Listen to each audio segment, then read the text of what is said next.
मैं समझा रहा हूं कि प्रसुप्त जीवन क्या होगा, इस प्रसुप्त जीवन से तुम्हें क्या प्राप्त हो जाएगा।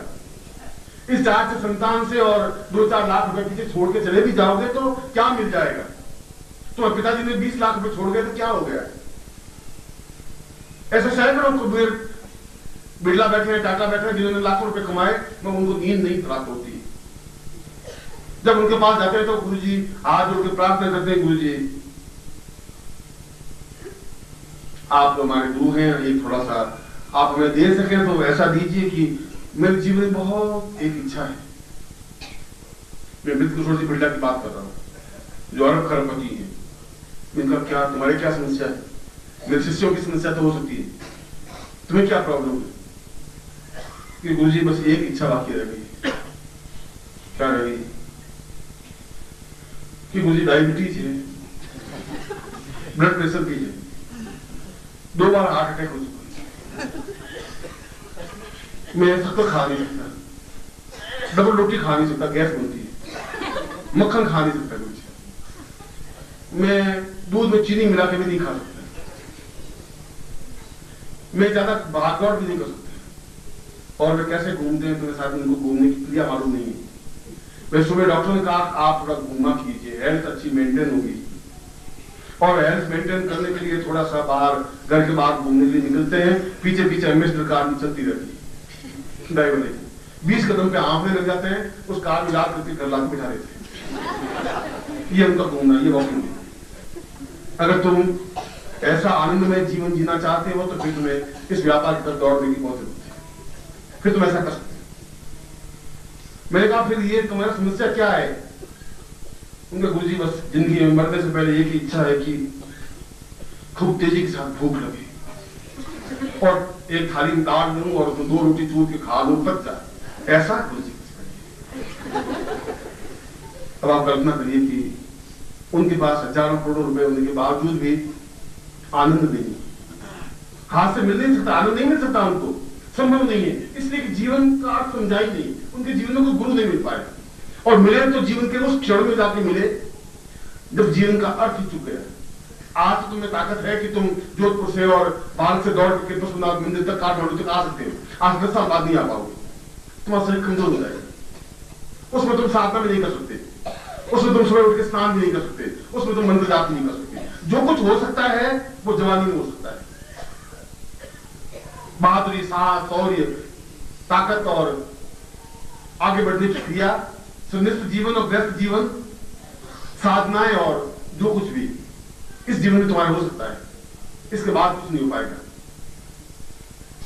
इसीलिए इस शिवरात्रि के अवसर पर हम साधना में रत हो, और साधना में रत होने के लिए तुम्हें और कुछ करने की जरूरत है ही नहीं। मैं तुम्हें फिर एक बात समझा रहा हूं, फिर कृष्ण के उस संदेश को, वो गीता में जो कह रहा है उस चीज को वापस समझा रहा हूं, वापस उस वेद व्यास में जो कुछ अपने श्लोक में कहा उसी चीज को वापस दोहरा रहा हूं, वापस दोहरा रहा हूं। तुम्हें और किसी प्रकार की साधना करने की जरूरत है ही नहीं, यदि तुम सही ढंग से गुरु के चरणों को कस के पकड़ सको, बहुत बड़ी बात। मगर गुरु के चरणों को पकड़ने से कुछ नहीं हो पाएगा। गुरु के चरणों को पकड़ें और हमारे सिर चरणों में झुक जाए, गुरु के चरणों को पकड़ें और हमारी आंखों से आंसू बहें और चरणों को भिगो दें। गुरु के चरणों को पकड़ें और उन आंसुओं की झिलमिलाहट में, उन दोनों पैरों में हमें हरिद्वार, गंगा, काशी और कांची और वाराणसी दिखाई देने लग जाए तो समझना चाहिए कि हमने गुरु के चरण पकड़े, खाली हाथ जोड़ के। ऐसा तो गुरु इस प्रकार से होठों से गुरु कहने से गुरु नहीं बन सकता। होठों से मैं किसी को पत्नी कहूं, उससे पत्नी नहीं बन सकती। होठों से कहने से कुछ नहीं हो सकता। तुम यदि को गुरुदेव गुरुदेव आप बहुत महान है, इससे मैं महान नहीं बन सकता और न तुम्हारा कल्याण हो सकता है। बहुत भावना से तुम्हारे आंख में आंसू छलछलाता हो, तुम्हारे आंख के आंसू सब कुछ बात कहते हैं, वोट नहीं कहें, वोट बोलने की बात नहीं है, सब तो कुछ नहीं कह सकते, सब तो बहुत घटिया होते हैं। जो कुछ कहना है तुम्हारे आंख के आंसू कहे, जो कुछ कह रहा है सुसुप्ति हुई तुम्हारे कंठ कहे, तुम्हारे सीने की धौंकनी कहे, और तुम चरणों में झुको, और उस चरणों में झुकने पर तुम्हें काबा भी दिखाई दे, तुम्हें मस्जिद भी दिखाई दे, तुम्हें काशी दिखाई दे, तुम्हें देवता दिखाई दे, भगवान शिव दिखाई दे, तो समझना चाहिए कि आपने गुरु को मिले। तब समझना चाहिए आपने गुरु के चरणों में झुके, तब समझना चाहिए तुम सही तुम शिष्य हो। और ऐसा शिष्यता मैंने जिंदगी में निभाई, शिष्य मैं भी रहा हूं। तब आप जीवन में सब कुछ प्राप्त कर सकते हैं। और इसके लिए भावना चाहिए, इसके लिए हृदय चाहिए, इसके लिए आंसू चाहिए, इसके लिए उच्छ्वास चाहिए। यह अपने आप में एक अद्वितीय साधना है। दत्तात्रेय ने कभी कोई साधना नहीं की, कोई मंत्र जाप नहीं किया, केवल एक ही बात, कबीर ने कोई बैठ के मंत्र जाप नहीं किया, कोई माला नहीं फेरी, मीरा ने कोई माला नहीं फेरी, तुलसी ने कोई माला नहीं फेरी, कोई राम नाम के उच्चारण नहीं किए, मगर उन्होंने इस बात को समझा कि यदि गुरु हैं तो हम उसके जीवन के माध्यम से अपने जीवन को पहचान सकते हैं। जब रज्जब जैसा अद्वितीय संत, रज्जब के गुरु रैदास ने कहा कि वो रज्जब रोज गुरु जी से मिलने के लिए आता था।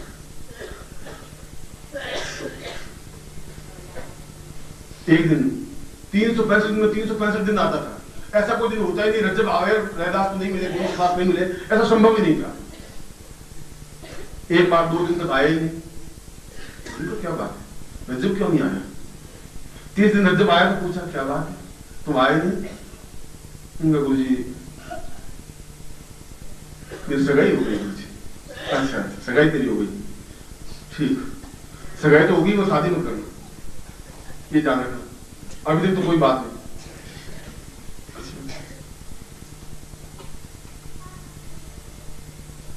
4-6 महीने बीते और घर वालों ने तंग करना शुरू किया होगा, क्योंकि जब तक हम भगवान सजा दे नहीं तब तक जीवन की पूर्णता आती ही नहीं। और सजा देने के लिए उन्होंने एक ही तरीका अपनाया, शादी कर दिया, बस पूरा जीवन से करता रहे, सुखी होता रहे, परेशान होता रहे।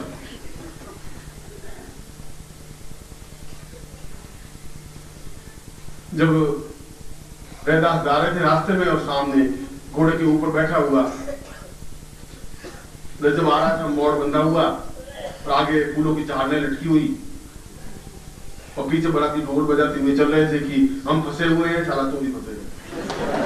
फिर बहुत खुश थे कि बस अब उसके बाद ये इतना साधना कर सकता है ना गुरु, सब कुछ खत्म, अब आज की बात सब सही है,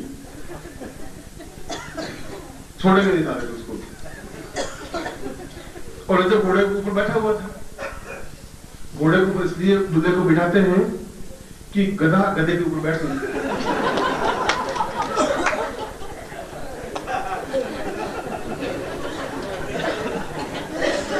जिसकी बुद्धि भ्रष्ट हो जाती है वो शादी करता है, वो तो बनता है। मैंने की नहीं थी, मेरी तो जबरदस्ती कर दी थी,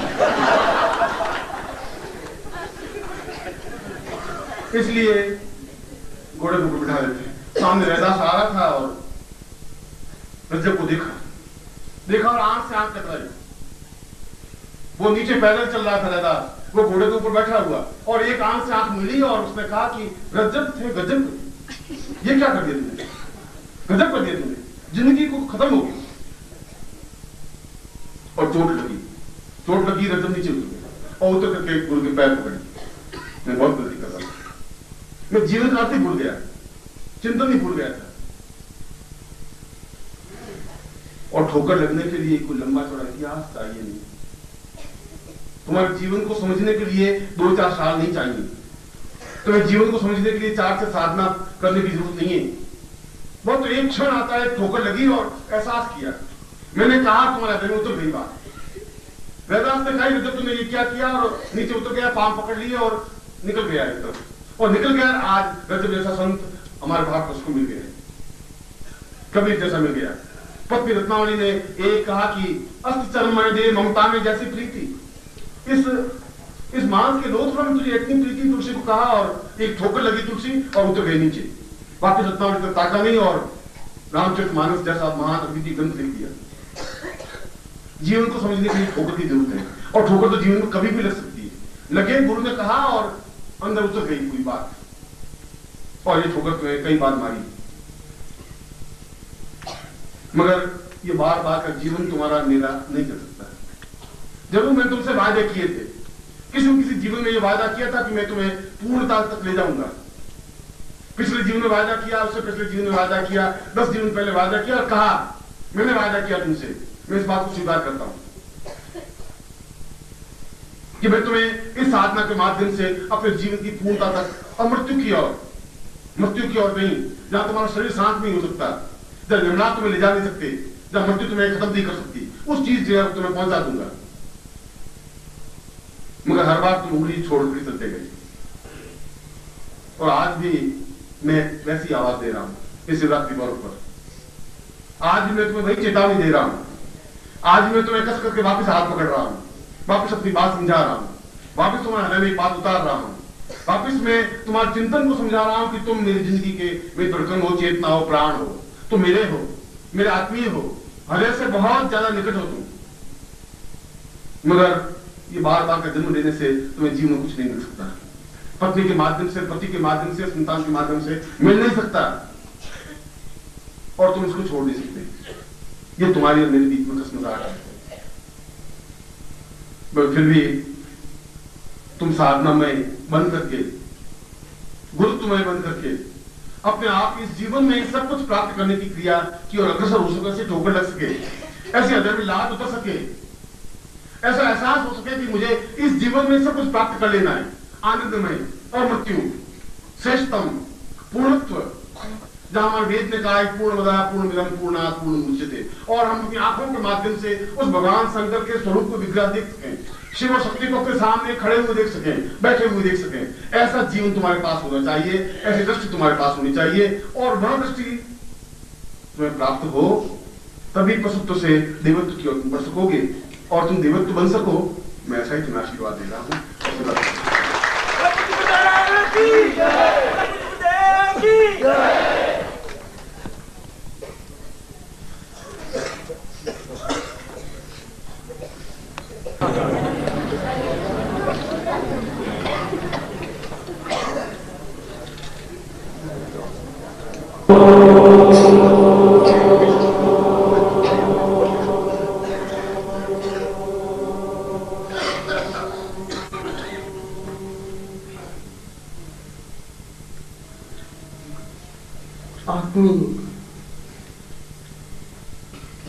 प्रत्येक भाई बहन प्रभु के कितने निकट, उनके हृदय से हम आप सब जुड़े हैं। प्रभु ने एहसास दिलाया, यह एहसास भी दिलाया कि हम आप कितने अपने आप को भटकाते रहे हैं, और अभी भी शायद हम पूर्णतः अपने विवेक और होश में नहीं हैं। यही चाहिए प्रभु, यही चाहिए।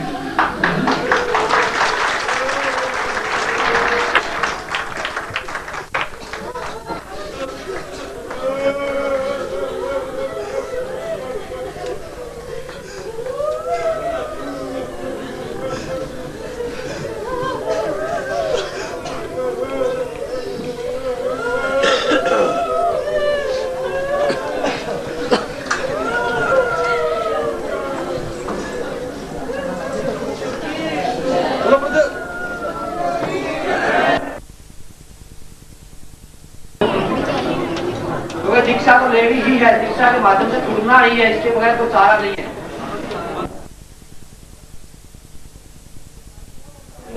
बात करने क्या बात है, दीक्षा लेनी है, दीक्षा नहीं।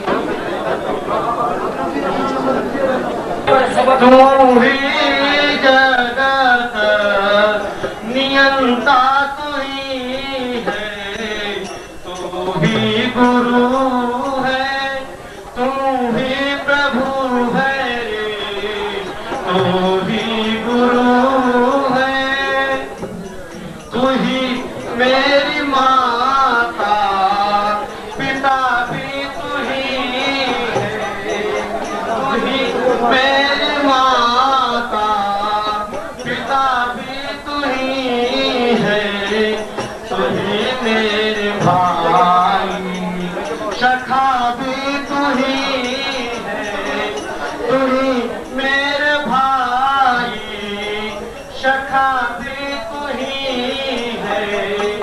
तू ही गुरु है रे, तू ही गुरु है।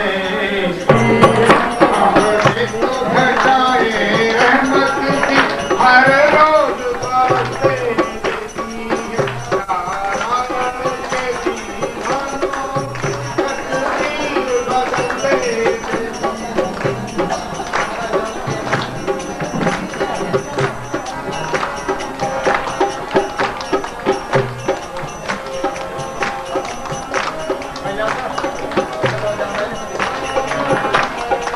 चाहे आंधी का ये शोर रहे, चाहे तूफानों का दौर रहे, चाहे आंधी का ये शोर रहे, चाहे तूफानों का दौर रहे, हाँ किसी एक इशारे से, हाँ किसी एक इशारे से उस मारे उतरते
ओम परम तत्वाय नारायणाय गुरुभ्यो नमः।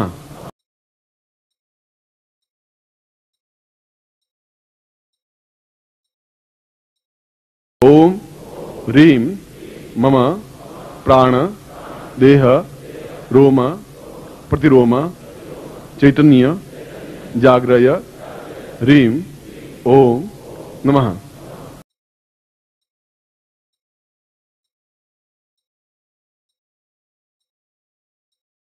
ओम भूर्भुवः स्वः तत्सवितुर्वरेण्यं